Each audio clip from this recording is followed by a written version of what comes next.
Di video saya sebelumnya, ada yang bertanya seperti ini. Kalau berdoa dalam hati, boleh tidak?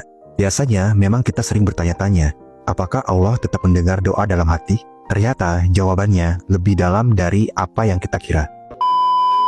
Secara ilmiah, saat kita berdoa dalam hati, otak tetap aktif berbicara. Studi dari University of Wisconsin menemukan bahwa saat seorang berkomunikasi dengan Tuhan dalam diam, bagian otak yang mengatur niat, empati, dan kesadaran seperti prefrontal cortex dan anterior cingulate cortex bekerja lebih sinkron.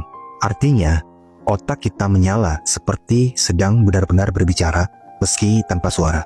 Dan ternyata, dalam diam itu, otak berpindah ke gelombang theta. Frekuensi yang sama dengan kondisi antara sadar dan tenang. Kayak waktu seseorang zikir atau meditasi. Frekuensi ini bikin tubuh kita lebih rileks, hormon stres menurun, dan hati terasa damai.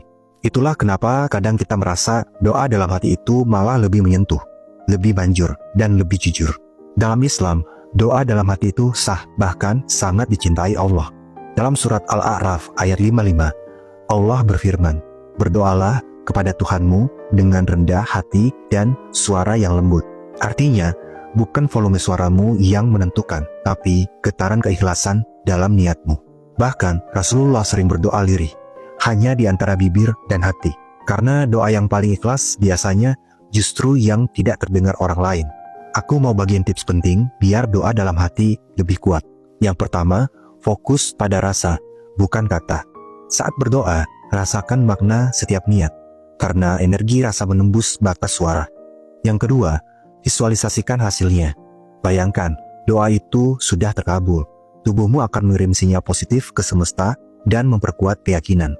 Yang ketiga, ucap pelan bila ingin lebih terhubung. Kadang bisikan kecil membantu hati tetap hadir penuh, tanpa kehilangan keheningan batin. Jadi, berdoa dalam hati sangat dianjurkan ya.